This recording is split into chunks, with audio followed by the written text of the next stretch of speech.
hunting, destruction of habitat, and the Philippine Eagle Foundations that can be lead to extinction or survival. So dito pa sa model po namin, ma'am, isa lang po kasi yung may control, so yung Philippine Eagle po.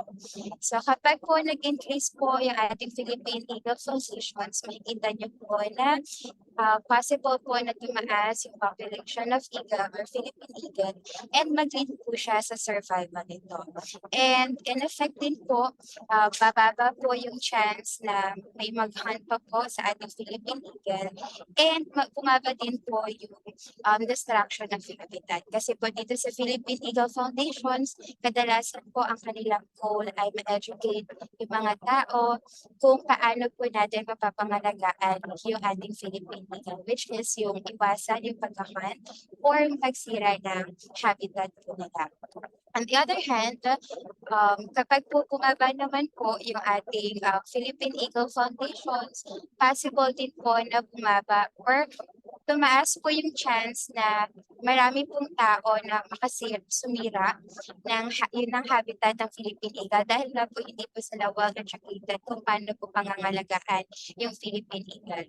So once na tumaas po yung destruction of habitat, magiging prone po yung ating Philippine Eagle sa hunting that can be lead to their extinction. So any addition po sa aking mga members po? Ayan, so parang wala naman na po. So thank you po. Ayan, thank you, Miss Ina. Thank you, Room 4. My question is, ano ba yung mga actions na ginagawa ng Philippine Eagle Foundation?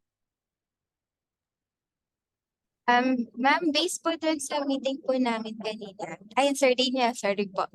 Ay, sige ma'am, tuloy niyo lang po. Ayan po. Nabanggit po kasi, actually po ito po ay suggestion po ni Sir Daniel. And na-mention po niya na dito po sa Philippine Eagle Foundations, kadalasan po ang kanila pong action ay i-educate po yung mga tao kung paano po pangangalagaan yung mga endangered species natin, specifically the Philippine Eagle. So isa na po doon ay kung paano po mapapangalagaan ang habitat nila. As much as possible ay kung gagamit man po tayo ng resources na manggagaling sa habitat nila, make sure na napapalitan. And iiwasan din po yung pag-hunt ng mga Philippine Eagle for their personal use. So Sir Daniel, may idadagdag po. Yes po ma'am, yung sa habitat, yung sa Philippine Eagle Foundations is sila rin po yung concern nila is yung sa breeding, monitoring, and also they formulate laws about dun sa mga habitat and sa paghahunt. Okay, that's good, no? However, nakapunta kasi ako sa Bicol Wildlife. Yan, Wildlife Sanctuary. Meron dong mga cages for eagles. Meron ba dito nakapunta na doon? Yung sa Bicol na sanctuary, yung malapit sa old airport nila. Wala pa nakakapunta. Ayun, may mga ano sila doon, sanctuary for eagles. Kaya lang, ang napansin ko, mabababa yung cages. Okay, and masyado nang mapapayat yung mga eagles na nandun.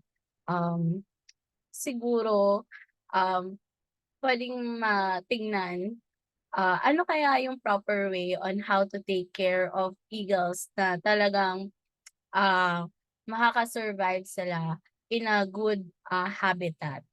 Yon. And siguro nabalitaan nyo rin naman yung, ano ba yung eagle na inalagaan, and then after a month, nakita na lang na na-hunt na siya, binaril na siya. Yon. Anong eagle yun? Nakalimutan ko na yung pangalan. Yon. But that was the news. Kaka-release niya pa lang sa wild, pero hindi tumagal ang buhay niya na nabaril na agad siya. Ma'am, yung name po ng eagle is, if I remember, Apil. Okay. Yeah. So yun, balita yun, di ba? So I think this is a good way on how ano pa yung mga pwedeng gawin ng Philippine Eagle Foundation on how to take care no talaga ng ating national bird, which is eagle. Yeah. Thank you po, Room 4. Let's give them a virtual round of applause. for their presentation. Ayan. Next po, Group 1.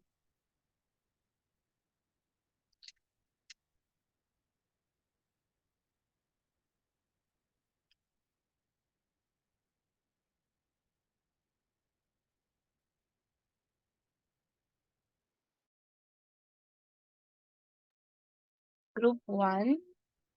Tama ba ako sa room 4? Bautista, Yobi, Apid, Cloma, Fernandez.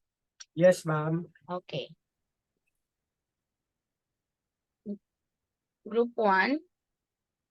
Hello po, Ma'am Ara. Sa group 1 po, hindi po kasi talaga kami nakatapos gawa po ng, yung amin pong, tawag dito, ayan po, nadagdagan din po pala ni Sir, ano po, ni Sir Paul. Kasi ngayon lang po kami nagkaroon ng member na may laptop po. Okay. Thank you po.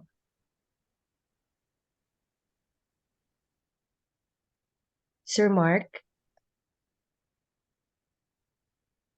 Ay, hello po.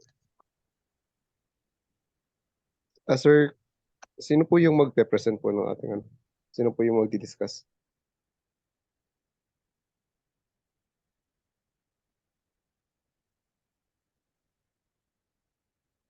So for this one po, Ma'am Ara, actually hindi po talaga siya natapos. So ang dapat po namin gagawin po diyan ay yung sa disadvantage and advantages po ng use ng renewable energy po. Pero ang nailagay lang po talaga namin ay different types. So hindi po talaga siya tapos. Pero dapat po ma'am yung pinaka-final output po namin ngayon po is yung about renewable energy po, yung advantages and disadvantages po nung renewable resources of energy namin. So ano po ba yung magiging positive and negative impact nito doon sa sa atin? Kasi po pag sa wind, let's say for example po doon sa wind, yung one of the example niyan is yung advantage niya ay yung no air, water pollution, free source po natin sa energy yan, renewable energy po siya. And katulad din po sa lahat ng mga sources of energy sa renewable natin, unlimited po yung source natin sa energy. However, meron po kasi itong disadvantages when it comes to different sources of energy. Let's say for example po yung sa may geothermal po natin, this will cost very expensive po pag ipo-provide po natin to dito sa atin sa renewable energy. Sa bio naman po, since ito po ay yung pinaka cheapest to construct, mas madali po kasi ito dahil yung mga waste product po can be utilized. Pero the negative effect or disadvantage po ng biomass is can potentially cause greenhouse gases po. And yung sa may hydro naman po,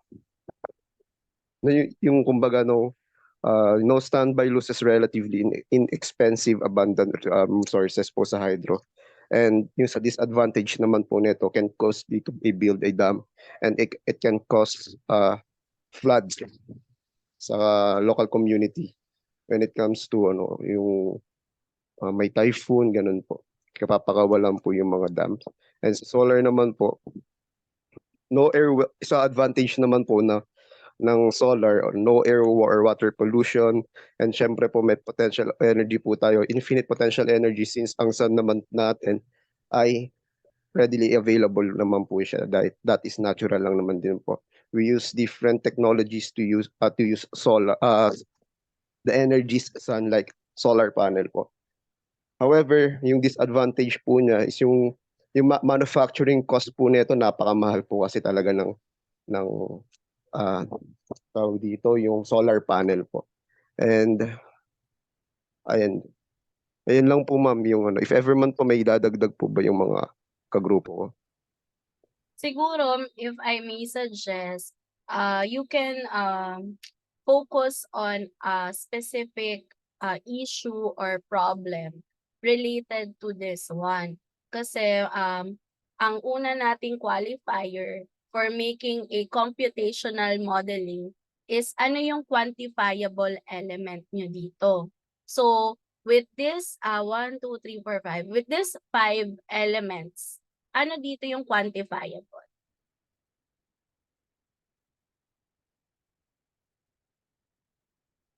yung pwede nating ma-convert into numbers. For example, yung group kanina, population of eagles. So, yun yung quantifiable component. So, dito ano kaya? Ma'am, Um, siguro po sorry po sir. Sige po sir, ikaw na po muna. Siguro po sa opinion ko ma'am, yung sa solar energy po, yung conversion ng solar energy, ilang percentage yung nako-convert na solar energy into electrical energy, parang ganun po ma'am. Okay. So, Yung kung efficacy. I think you need a formula there. If you will look into conversion of electricity from solar to electrical energy. And then, ang susunod na tanong is, ano yung tinitignan nating scenario? Or ano yung real life problem or issue na titingnan natin when it comes to solar energy. And then doon na mag-e-emerge yung other components na maglalaro doon sa inyong systems model. Ayun. So, nakuha nyo yung point on how to identify kung ano yung topic or problem na pwede nyong i-look into kapag gagawa kayo ng systems thinking approach into your lesson. Okay? So, thank you. Let's give Yes po group ma'am. 1 a virtual round of applause and for making their systems model. Yan. And group 3. Tama ba sa group 1? Romero, Mark Louie, Meryl Joy, Risa, Tala, Paul. Yes po ma'am. Okay. Room 3.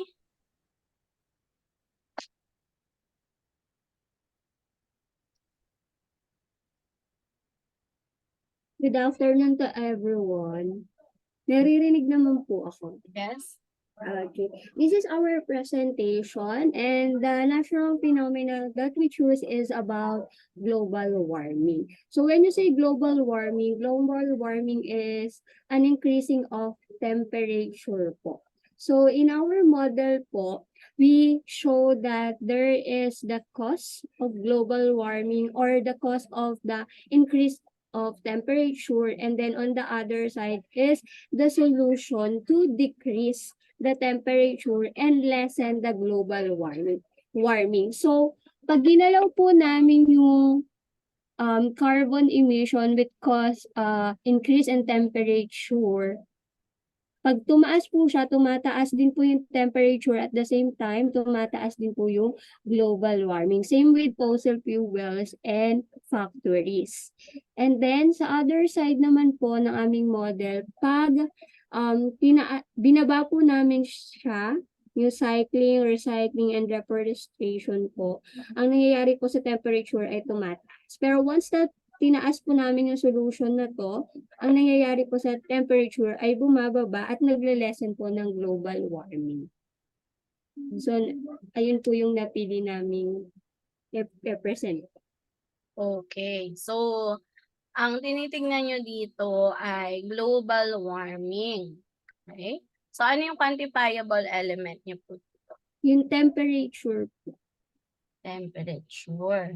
Saan correlated ang temperature when we talk about global warming? Yung sa gases po. Ano? Na nai-emit po ng mga factories, ng cars, and ng pag-burn po ng fossil fuels. Okay. Tapos, yung carbon emission nyo, nakahiwalay si factories and fossil fuel. Yes. Siguro, if I may suggest, yung carbon emission, nagkakaroon ng carbon emission due to sa activities na pagbaburn ng fossil fuel, and then yung mga activities na meron sa factory. Baka dapat yung arrow ay nakalink kay fossil fuel to carbon emission. and then factories to carbon emission. Hindi siya directly sa temperature. Yung temperature lang ba ang factor na nakakapag-cause ng global warming? Parang meron kayong na-miss na step in between ni carbon emission at ni temperature. Tapos, when it comes to recycling, ano kaya yung recycling na yon? Ano kaya yung contribution niya? A lot ba? Or little? Or at the same time lang? And then cycling, what is the difference ng recycling sa cycling kaya? Room 3? Ma'am, yung cycling po is, yung other term po niya is like biking po. Like Oh, nothing okay. says. I see. And then, yung recycling, paano natin ma-directly correlated ang paggagamit ng bike sa temperature?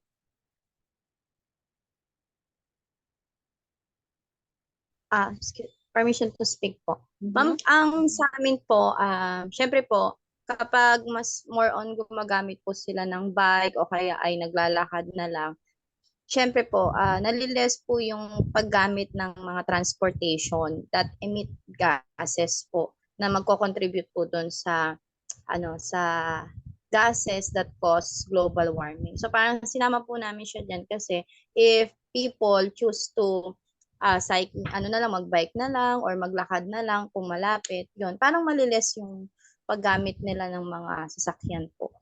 Okay. Yun po So, yung namin. pero, yung sinabi mong explanation, ma'am, hindi siya explicitly correlated sa temperature.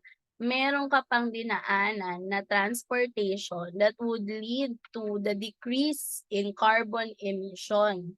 Baka yung cycling hindi siya nakaturo kay temperature. Baka correlated siya kay carbon emission that would lead to the decrease in the carbon emission. Hindi kaya ganun?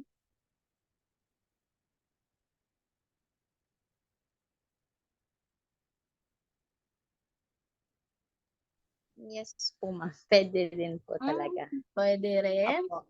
Opo. Parang, Okay. Sige, I think you need to review yung mga how you correlated yung mga factors na na-identify. Talaga bang sa temperature siya directly correlated? O baka sa ibang factor siya correlated as explained? Okay? Next. Room 2.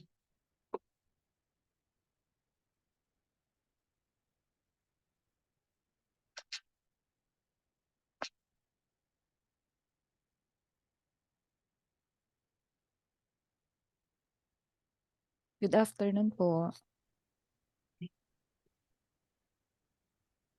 Tama ba? Wait lang, ma'am ha. Sa room 3, we have Galang, Rebedizo, Baclaco, Sir Michael, Advincula, Chan. Yes po. Okay, so let's give them a virtual round of applause. And our last group, group 2. Good afternoon po, ma'am. Good afternoon po. May audio po? Yes po. Okay po, thank you po, ma'am. So, in our, we choose causes of climate change po and what are the possible solutions of it. So, we all know that Earth, our home planet, it is the only place we know of so far that's inhabited by living things.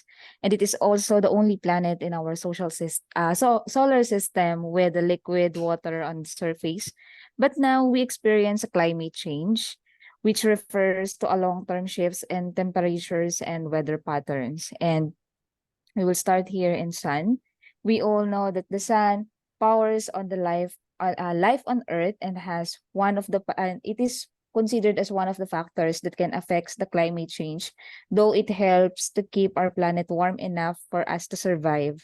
It is also influence Earth's climate, and we know that subtidal changes on Earth's orbit around the sun are responsible for the comings and goings of the past ice ages. But the warming we've seen over the last few decades is too rapid and to be linked to changes in the Earth's orbit and too large to be caused by the solar activity. Sun undergoes various changes in its activities and appearance, and the level of the solar radiation go up and down, as does the amount of material the sun ejects into space and the size and the numbers of sunspots and the solar flares. So these changes have a variety of effects in the space and the Earth's atmosphere and on the Earth's surface that causes a climate change.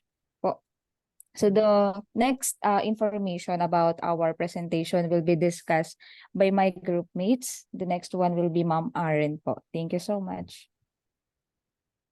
Thank you po, Ma'am Jack. Now, one of the causes for the climate change is the combustion of fossil fuels with the use of the rapid industrialization po natin. And since this combustion and the rapid industrialization also may lead to the carbon footprint po.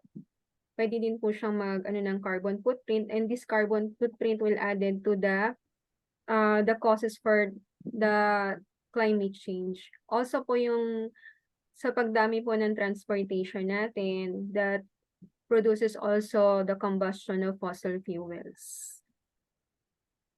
That may also contribute po for the carbon footprint emission. Next po will be Sir Davey po. Okay, so good afternoon, Ma'am Ara. Good afternoon, teachers. So another causes of climate change is the human activity. So burning of fossil fuel, burning coal, oil and gas produce carbon dioxide and nitrous oxides that add to our atmosphere and make the change or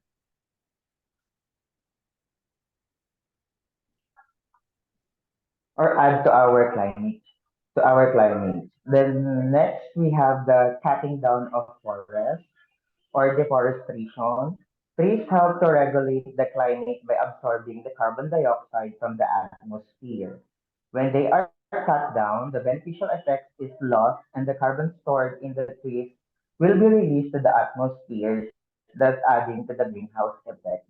And they may lead the climate change. Next will be discussed by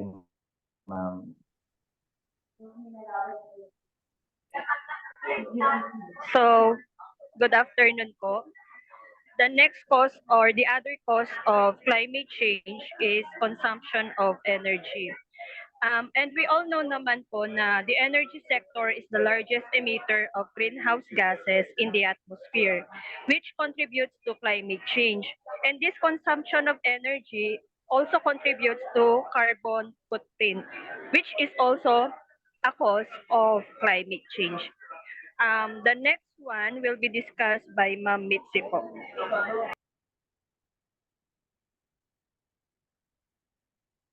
Hello po, good afternoon. Naririnig po ba ako?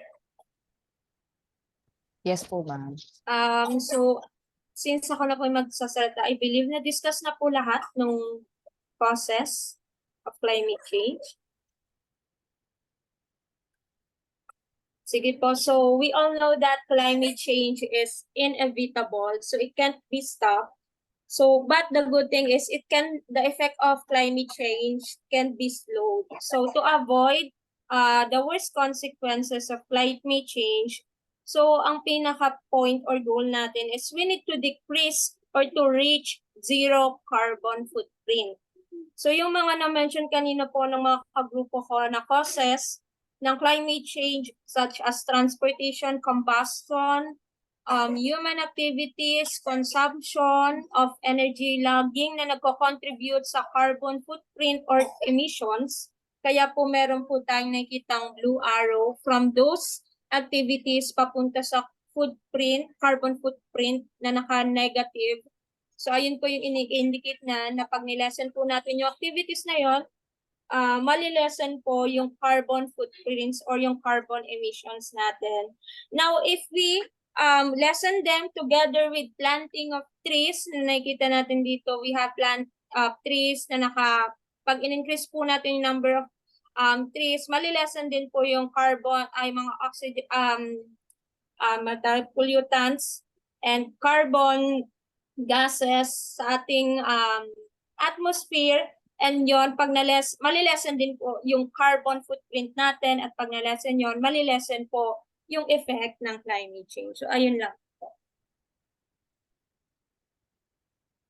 Okay, thank you, Ma'am Ira, Ma'am Aren, Ma'am Mitzi, Sir Davy, and Ma'am Jacqueline. Let's give them a virtual round of applause.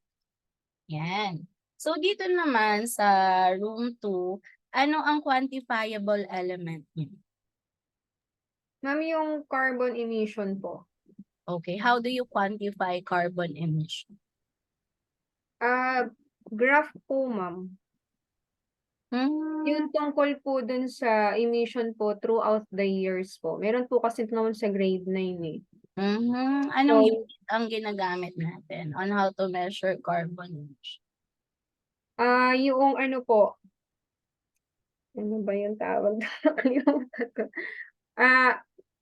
Ano ba? May word na error yun, ma'am eh. Parang may temperature error from different area to this area, from different year to this year. Parang kinukuha po yung temperature error niya. Pagkakatanda ko. Okay. And then, paano natin ma-correlate yung mga etong factors na to when it comes to climate change? Nasaan si climate change dito?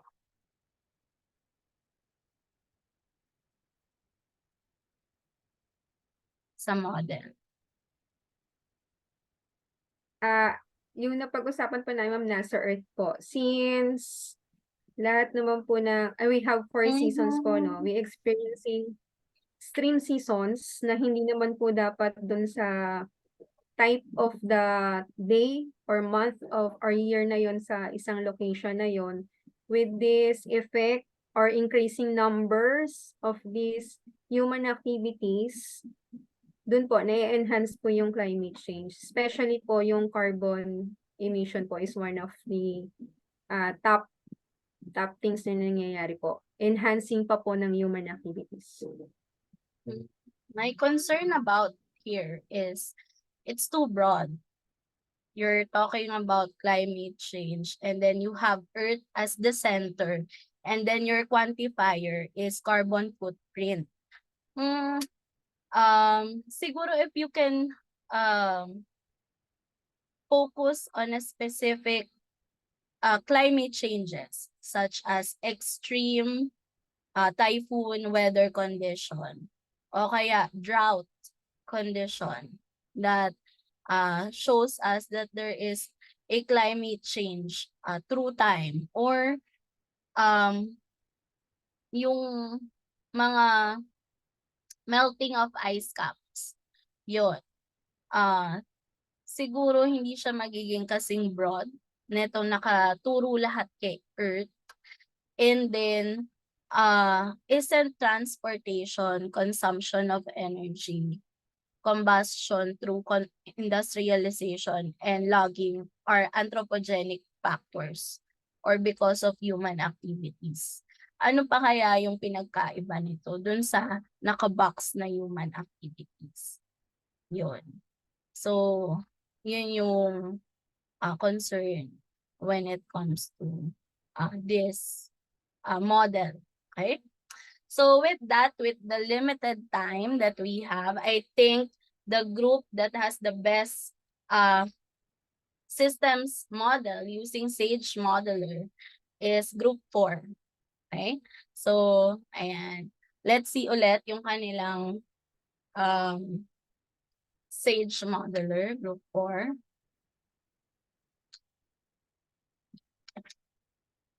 Ayan. So, very direct, straightforward, and specific yung kanilang um, ginawang Sage Modeler. Sinasabi natin, ang gusto kasi nating ma-achieve is we want a topic that is relatable to students. So I think this is relatable. Alam naman ng mga students natin ang extinction or near extinction of Philippine eagle. Okay? And alam din nila yung situation na meron sa Philippine eagle. And then I think dahil nga specific yung quantifier nila, which is yung population of Philippine eagle. So mas madaling ma-identify ano ba yung gusto nating goal. Ang goal natin is to increase the number of population of eagle. We want them to survive in a longer period of time. And then makikita natin yung correlation or yung connection nung bawat components. For example, if there is a destruction of habitat which may be connected to hunting, it would lead to extinction. So medyo na-emphasize nila yung hinihingi nitong systems thinking. Okay?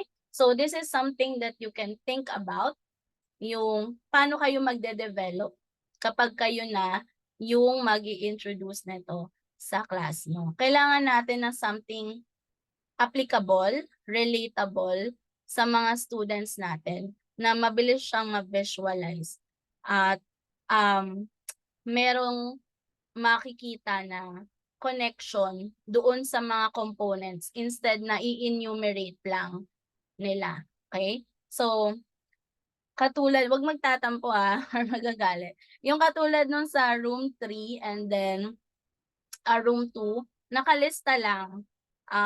Mukha kasing madaming arrows yung sa room 2, pero parang kamukha lang din siya ng room 3 na nilista lang yung cause and effect na meron sa climate change. Ayun. So, yun yung iniiwasan natin when we do systems model. Okay? Ayan. So, yung sa room 1, I think I gave you enough time kasi to do systems model and parang hindi ko matanggap yung explanation na you don't have enough time kasi you're given 40 minutes, 20 minutes a while ago and then 20 minutes this time para magawa yung systems model.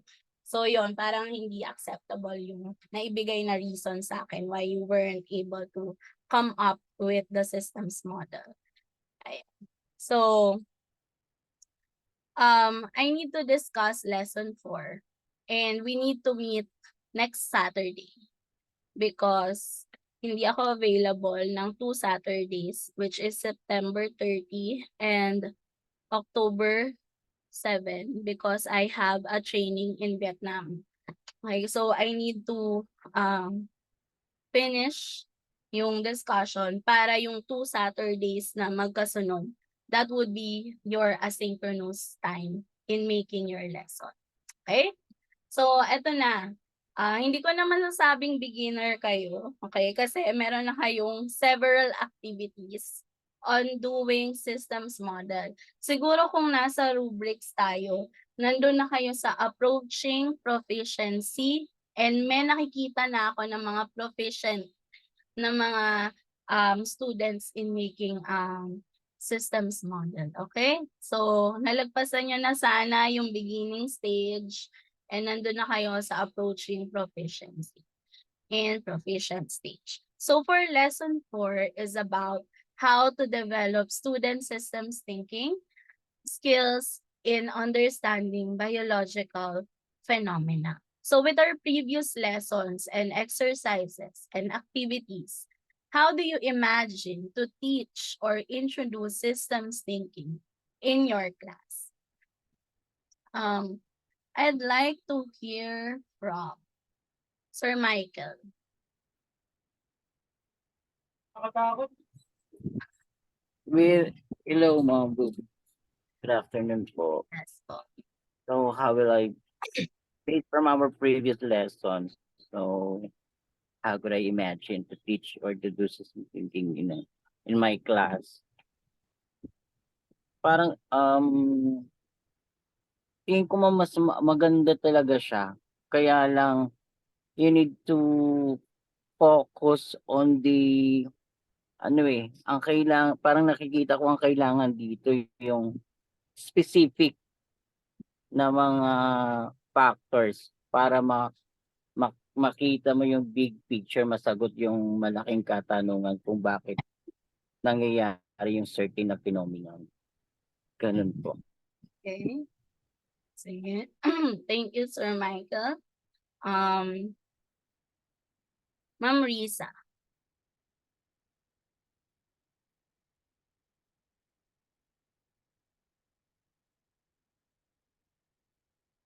Okay, good afternoon, ma'am. Hello, ma'am.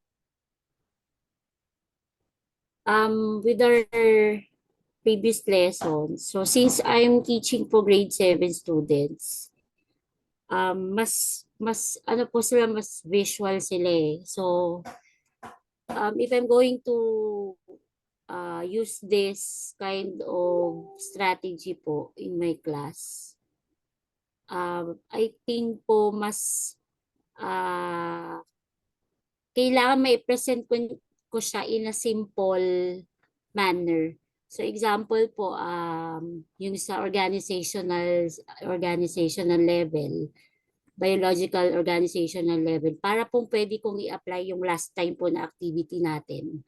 So from the ecosystem up to the organism itself, so mas madali nilang magagrasp yung lesson. So from the complex idea or topic into a specific one. Kasi mas mabivisualize agad ng bata kapag nai-apply ko po itong system thinking, lalo po sa mga grade 7 kasi mas visual sila and some of them po ay hindi pa sila reader. So sa tingin ko po mas madali ko siyang i-apply ko po yung sa tingin ko mas prefer nyo ma'am yung mas colorful, mas may mga legend, so mas ma-appreciate po talaga ng mga bata. Right. Tama yun. So, more on visual, we want to see kung ano yung nangyayari dun sa pinapakita nating model. And this is helpful kapag meron pa kayong inad na mga colors and legends that could help you your students. Sir Peter. Ako ma'am, yung take away ko po dyan is it's very important na talagang may scaffolding dapat, no? Be able to develop the students' system thinking skills. Kasi kung bibiglain natin yung mga bata with regards to this kind of skill, medyo magiging delikado po, no? Yun po yung isa, no? Pangalawa, when we make use of this approach, no, to teaching, dapat si teacher din is malalim din nung ating critical thinking, no? Para maibigay natin yung nararapat na mabigyan justice yung purpose ng system skills, system thinking skill. And then yung pangatlo is dapat yung itong ganitong skill dapat nabibigyan ng proper assessment and feedback. Importante na hindi lang to ipapagawa, no? Kailangan while they are working on it, mahalaga na marinig nila yung feedback while grading their outputs. Yes. Tama yun, no? So, ang tinetest dito is talagang the teachers, ano ba yun, yung PPST, Professional Standards for Teachers, to see when it comes to your content knowledge, pedagogy, and then how you create a learning environment with your students and how you assess and report the progress or learning of students. And maganda yung nabanggit na scaffolding. Hindi naman siguro delikado, pero siguro hindi natin ma-reach yung objectives natin or yung goal na gusto nating maipalabas sa student natin kapag wala tayong scaffolding questions na yun yung magdedirect sa kanila kung ano yung dapat nilang i-research, ano yung dapat ilagay nila sa model nila, and ano yung mga dapat nilang tignan na relationships or Ano, connections. ma'am, yung sa siguro elementary mas okay, ma'am, no? Kasi ako, ma'am, tinry ko siya sa senior high school, medyo hirap sila eh. Especially TBL. Hindi, I Kaya think yung foundations talaga mahalaga rin po siguro, no, ma'am? Thank you po. it works for all levels. Apo. Pero Hirap gradual. na hirap yung TBL, ma'am. Gradual siya, hindi Sige natin siya bibiglain. Apo. Kagaya ng ginawa natin dito sa class, gradual naman siya, di ba? Tama ba? O nabigla ba kayo noong una? So, ayun. So, gradual lang din yung introduction natin. Yan. Sir Mark Louie. Hello po, good afternoon po. Yun ma'am, yung idea ko po dito about sa may systems thinking natin. Actually, ginagamit ko na rin po siya ngayon doon sa klase ko. Kaso dati pa pero linear lang yung yung idea or thoughts ko po doon. Kasi nung college days din po may nagturo na rin po sa amin. Kumbaga ayun po yung way niya, o pamamaraan niya na pagturo sa amin. So in-apply ko lang, and then after that, yun po yung since natutunan namin po dito sa systems thinking on how to connect to each other yung mga topics, no. Mas naging yung mga idea ng bata naging sila, kasi sa bata kasi kailangan yung thoughts and yung ideas, one word dapat na matatandaan nila mismo yung lesson. Pag nasarinig na nila yung word na yun, okay, alam ko na to. Ayun yung word na tatandaan ko para malaman ko kung ano yung sagot na yun with the help of systems thinking. Yun nga, katulad nung ginawa ko doon sa Newton's Law of Motion, kasi sa grade 8, actually yun po yung topic ngayon, yung sa Newton's Law of Motion. So for example, nirelate ko lang yung sa may law of motion, ano yung mga related na words. Tapos for example, yung force. Tapos push and pull. Patatandaan na po kaagad nila yung word na push and pull. Pag sinabi nilang push and pull, may force, ganun. So mas madali sa mga bata na mauunawaan po kaagad nila yung lesson when it comes to systems thinking, no? Kaya malaki po yung bagay na tinuro na to, hindi lang linear, mas naging expanded pa po yung idea when it comes to the giving the knowledge for those learners na mas mapadali po yung lesson. Yun lang po, ma'am. Thank you po. Right. Thank you, no, Sir Mark. So tama 'yon, no.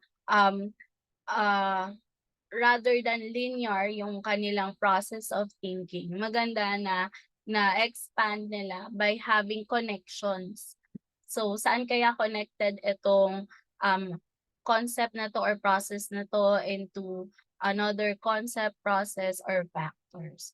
So yun yung gusto nating ma-achieve into systems thinking para talagang na-hit natin yung goal for science curriculum that we want them to apply science concepts in different disciplines or in real life situations. Yun. So, maganda yung mga inputs nyo on how you imagine to teach this in your class. So, unang-una, wag natin bibiglain yung students natin. So, gradual yung introduction. And then, of course, importante na maibigay natin yung real life applications through dun sa big problem or big picture na dapat nilang ma-visualize. Then, dapat meron tayong way on how we could give our feedback. Minsan kasi yun yung nakakalimutan din natin sa mga activities na pinapagawa due to constraint in time. So wala nang time, kailangan na mag-move on sa next lesson kasi yun yung target. Pero after nung activity, hindi na i-discuss kung tama o mali ba yung mga sagot nila dun sa mga ginawa nilang activity or ano yung mga concepts na meron dun sa activity. So maganda na meron din talagang inaalat na time on giving feedback and to show kung meron bang misconception or meron bang mga maling na-identify na connections doon sa activity. Yan. So, systems thinking, aside from being related sa ating, naka-record naman, aside from being related siya sa science curriculum, systems thinking is found to develop the reasoning skills and critical thinking by determining the interaction of elements in the system and processes involved at different hierarchical level. So, na-enhance natin yung ability ng student natin to reason out bakit yun yung interaction na naisip nila and ano yung critical thinking skills nila to justify yun yung connection na naiisip nila. And it also gives coherent understanding. Buo yung pagkakaintindi nila dun sa konsepto o dun sa big picture na pinapakita nila. Then, metacognitive skills. Metacognitive skills is the ability of the students to think, how to think, okay? Paano sila mag-iisip, paano nila iisipin yung paggawa ng kanilang systems model. Maganda na you were able to mention na hindi lang sapat na mag-rely ka on one reference, but you need to use different references. So that is a metacognitive skill. And then you need to, aside from reading, you need to really have a deeper understanding kung ano ba yung concepts na meron dun sa itinuro.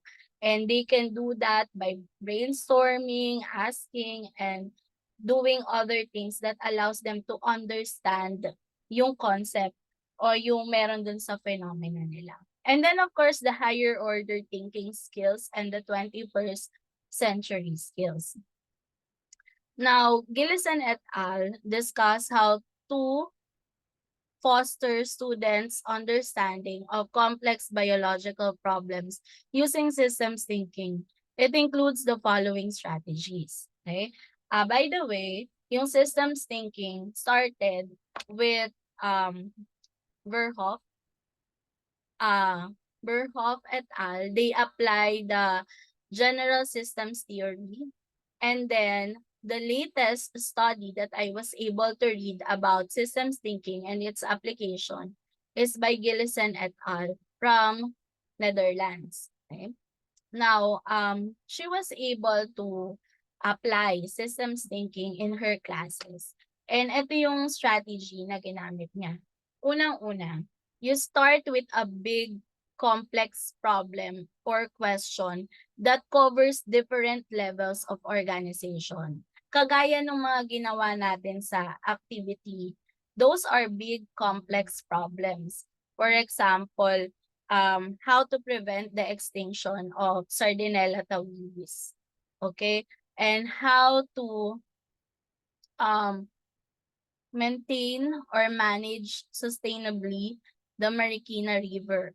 Ano pa ba yung yung sa foodways. Okay? So those are complex problem or question that could be covered in different levels of organization. Yung extinction of prevention of extinction of Philippine eagle is also an example. Probably if you could, climate change is too broad. So probably makakakita kayo ng example na, for example, how to prevent coral bleaching due to climate change. Parang ganon. Those are complex problems. Then, pag nakaisip na kayo ng complex problem, let the student visualize a complex biological problem in a systems model. So, gagamit tayo ng systems model to allow them to visualize. Okay? So, you provide them a systems model format. So yung ating systems model format ay yung merong from community level going down to population level, going down to organismal level, going down to organ level. Okay, so yun yung ating systems model format. To assist the students in visualizing the problem in terms of systems thinking characteristic. Okay, you can give them other formats and legends.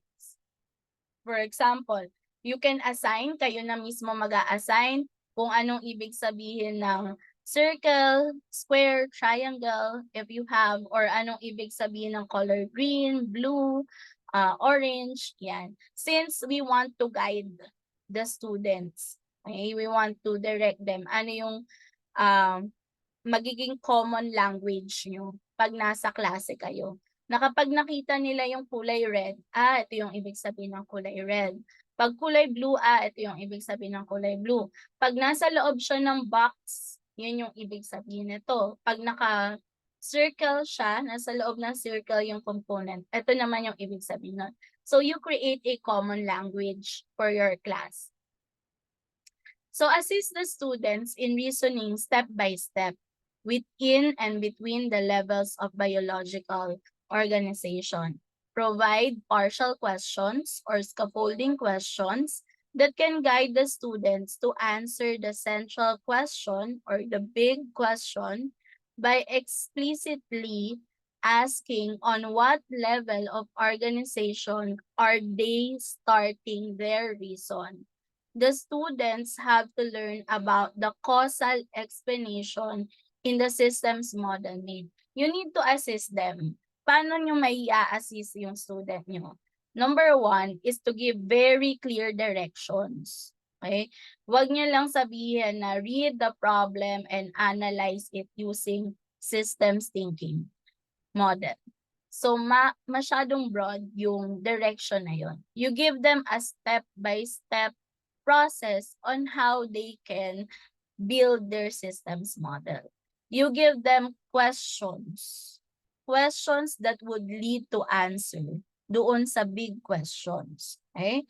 And ano yung causal explanation? Bakit nangyari yung process na iyon? Okay? You can also assign. Pwede kayo mag-assign na class, mag-start tayo in population level. Okay? Going down. Hanggang, kunwari, ang kaya lang nila ay hanggang organ level, okay lang yun. Hanggang organ level lang ang kaya nila.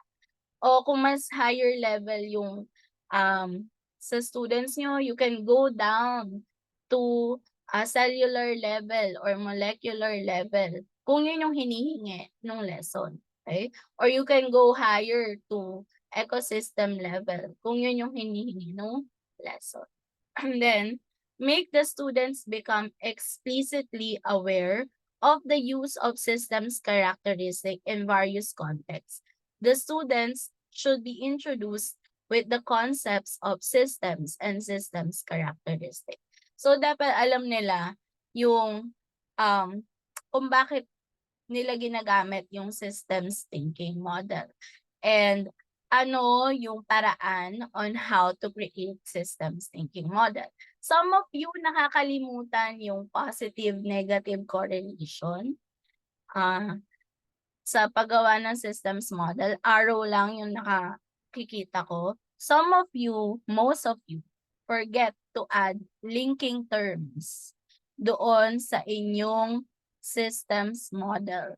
So please, make sure na meron kayong linking terms doon sa inyong mga arrows. Plus, huwag niyong kakalimutan yung positive at saka yung negative correlation doon sa inyong mga models. Okay? So, dapat explicit. Anong ibig sabihin ng explicit? Nakikita siya. Okay? Na hindi lang siya verbally pinaliwanag. Kung hindi nakikita siya visually doon sa model, doon sa explanation. Okay? Yung hindi kami manghuhula kung ano yung ibig sabihin ng mga connection na nakalagay doon sa model na ginawa. So it is essential for teachers to guide the students in making assumptions on the system's elements and relationship using systems thinking. The representation format. So paano nila ipe-present yung kanilang systems model. So based doon sa aking study, napansin ko na kung ano yung pinakita ni teacher, yun yung gagayahin ni student. So kung si teacher, nagpakita siya na yung katulad kanina na may community level, population level, at saka organ level, yun yung gagayahin ni student. Kung ang si teacher, ang pinakita niya, yung kagaya ng present nila Sir Yobi, hindi siya hierarchical order, yun yung gagayahin din ni student. So, dapat very clear tayo dun sa representation format na ipapagawa natin. And then, students' knowledge. So, dapat i-consider natin yung anong level na ba yung students ko. Okay? So, kaya na kaya nila kapag ganito yung mga type of questions na itatanong ko o dapat medyo babawan ko muna. Basic questions muna yung mga itanong ko. O kaya na nilang sagutin yung mga type of questions that would allow them to apply or evaluate or analyze. Yun. So, yun yung mga kailangan yung i-consider. And then, your student's conception. So, ano yung kanilang conception pagdating doon sa topic na tinuturo nyo. Okay? So, that are the factors that should be considered in teaching systems thinking.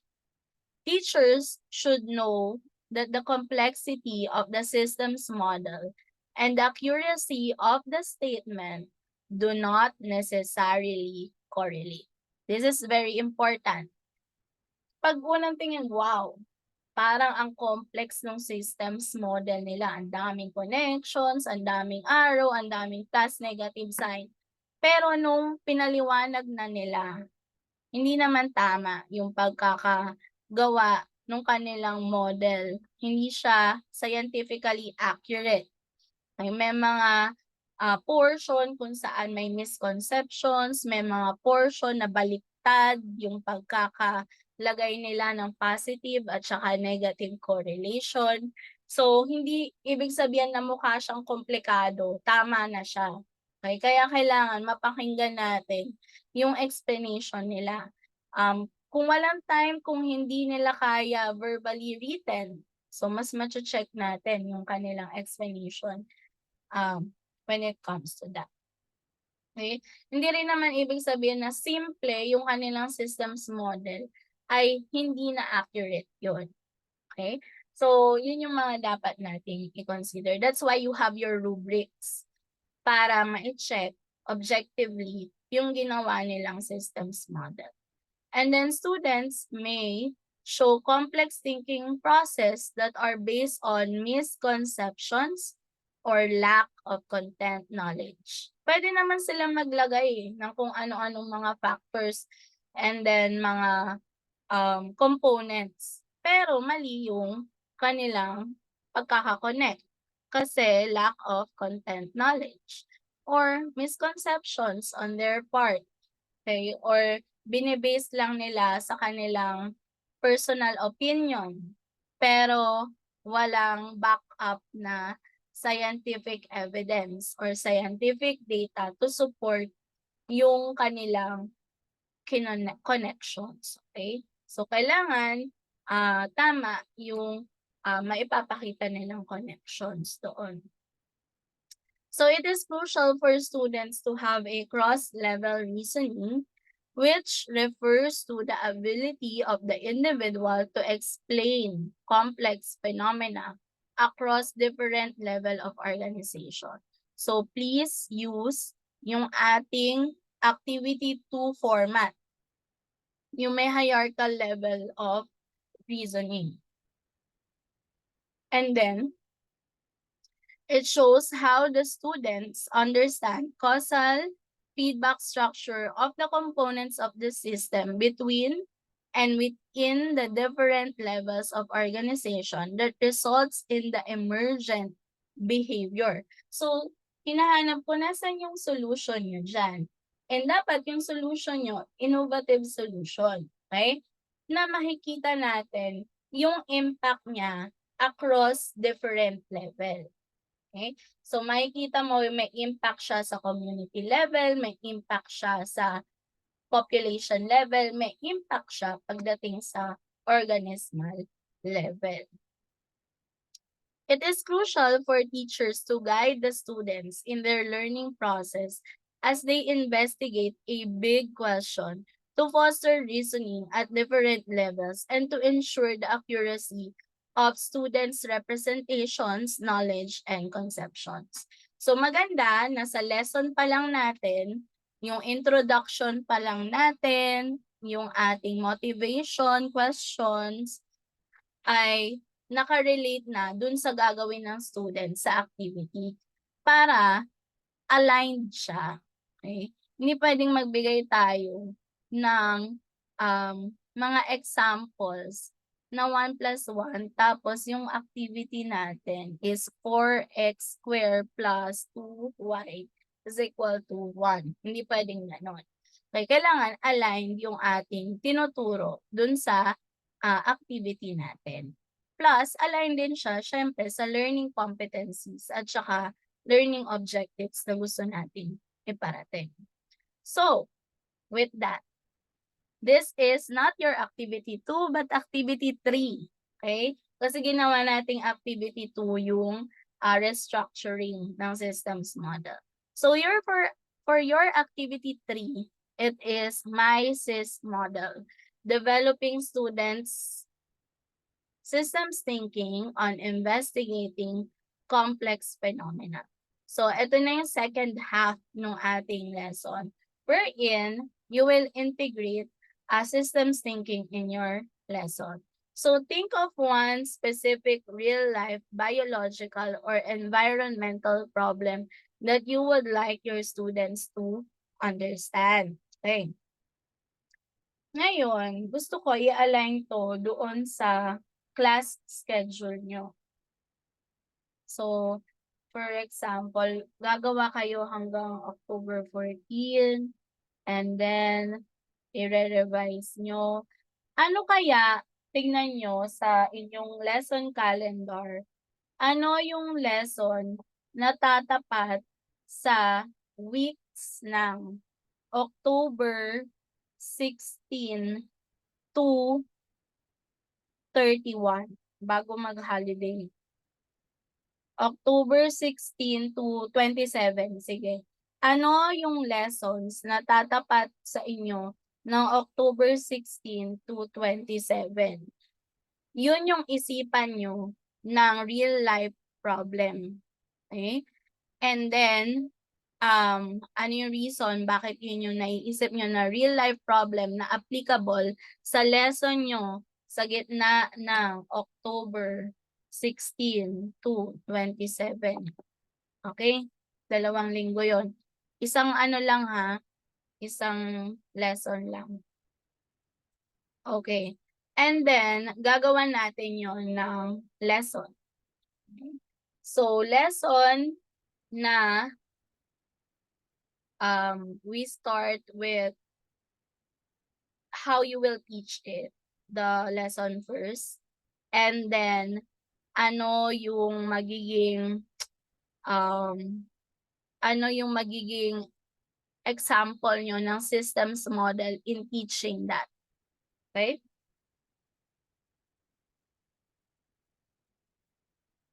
And then, sa October 14, ipe-present nyo yung inyong lesson sa klase.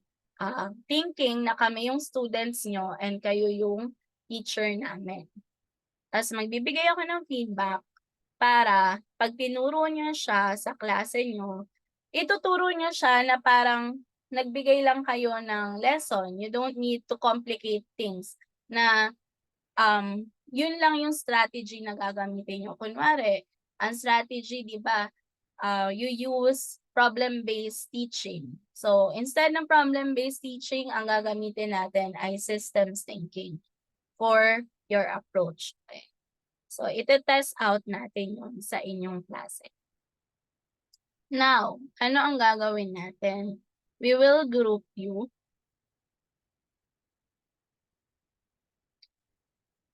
by your grade level. Sir Daniel, anong group yung tinuturuan mo? Anong year level pala?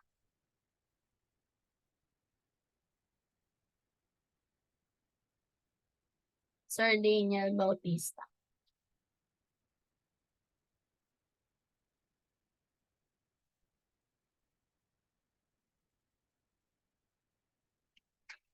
Hello, nandito pa ba si Sir Daniel? Ma'am, nawawala po kasi Ayan, yung connection, anong ma'am. grade level yung tinuturuan? Ma'am, college po. College. So, pwede ka grade, First year college. pwede ka sa grade 11, 12. Yes, ma'am. Okay. Ano pong gagawin, ma'am? So, ito yung aking nagawang groupings based on your grade level.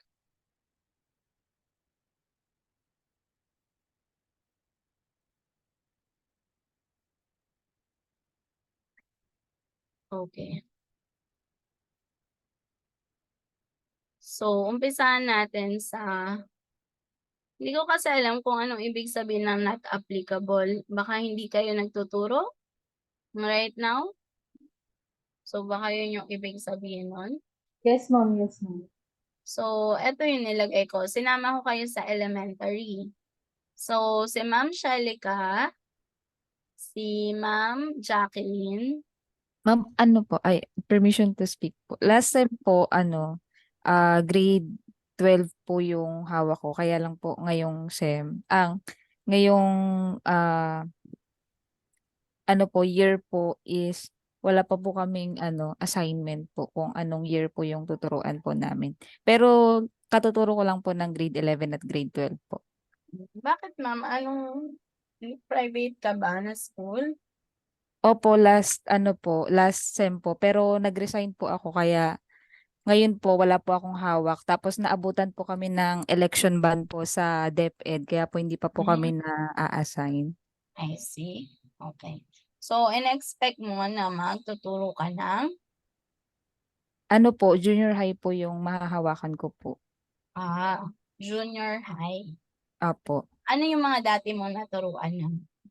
Grade 12 po, ma'am. Puro senior high. Opo, ma'am. Hindi ka pa nakakapagturo ng junior high. Ano lang po, ma'am? First year lang po. 1 year lang po. Which is, anong grade level? Grade grade 9. Grade 9. Opo. Sige. So, lagyan na lang kita sa grade senior high. Sige po, ma'am. Thank you po. Okay. So, dito, si Ma'am Shalika, si Ma'am Nika, at si Ma'am Janine ay elementary. Okay? Then, grade 7, we have Sir Paul, Ma'am Risa, Ma'am Ira, and Ma'am Mayren. Okay. 7, 8. Grade 8, we have Ma'am Jean, Ma'am Mitzi, Sir Mark Louie, and then Ma'am Ina, nilagay kita sa grade 8. Okay. Grade 9, 7, 8. I-divide ko yung grade 9 sa dalawang group. Yung first group ng grade 9 is, si Ma'am Remerose, si Ma'am Cherilyn, si Ma'am Camille, at si Sir Eddie. Yung next group ng grade 9 ay si Ma'am Gladys, then si Ma'am Aaron, then si Sir Michael, and then si Ma'am Kalang.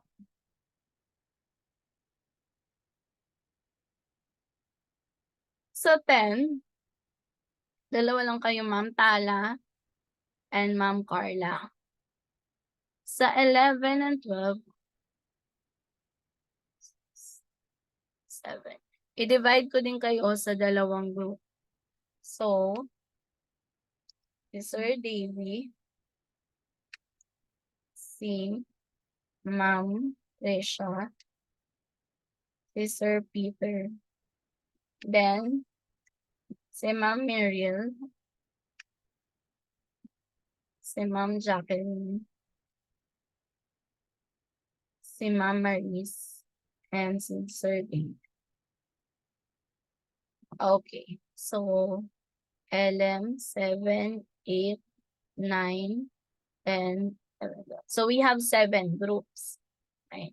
So with these 7 groups, anong gagawin natin? Next meeting, bibigyan natin yung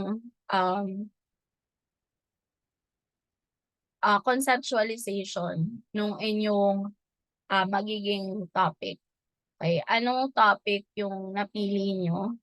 And then, based dun sa napili nyong topic, ano yung learning competencies na gagawin nyo? Tapos, paano nyo siya ituturo? Okay? Now, titingnan ko kung ano yung magiging itsura or ano yung magiging conceptualization nung inyong lesson.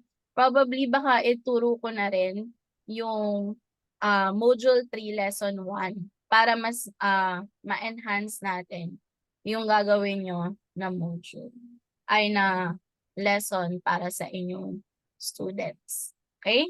So far, do you have any question or clarification? By the way, mas mababasa nyo in detail yung activity number 3 sa module number 3. Check ko lang.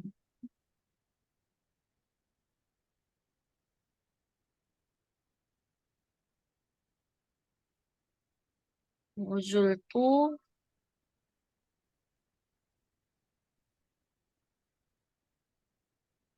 Here. Ayan. So, ito yung module 2 nyo, my SIS model.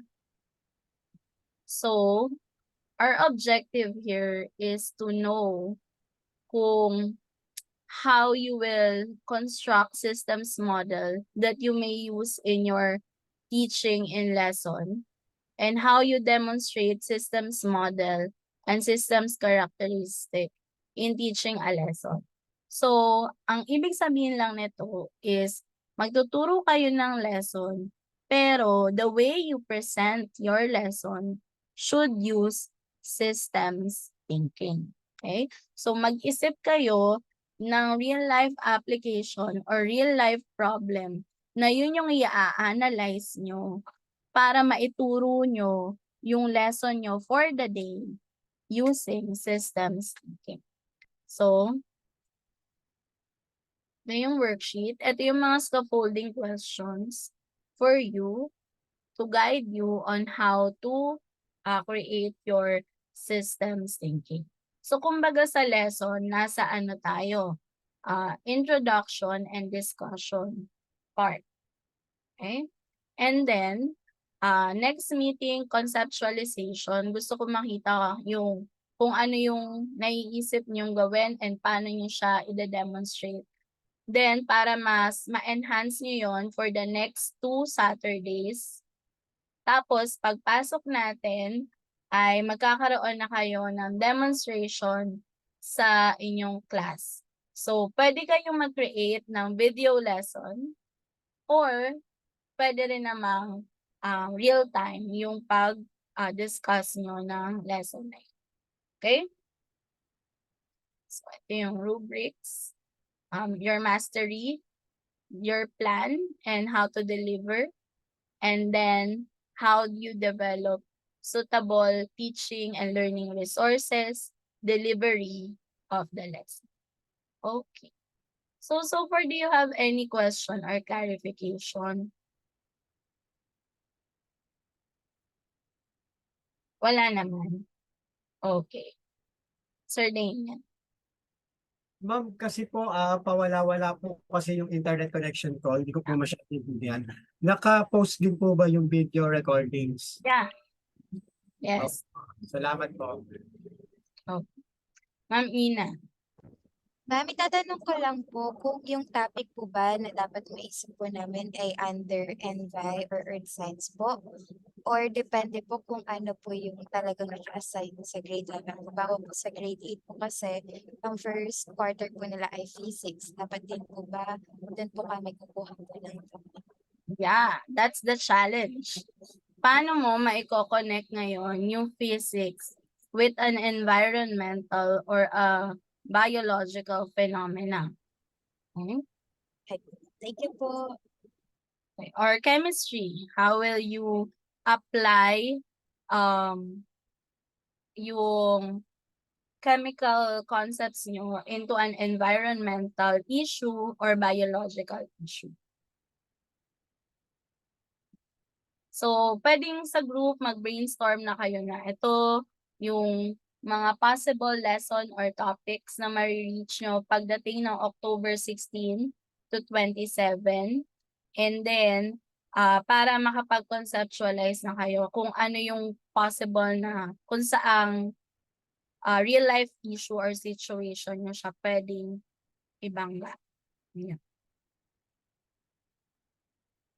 Ayan. So, may questions or clarification pa? Wala na po. Okay. Thank you. So, kindly open your camera.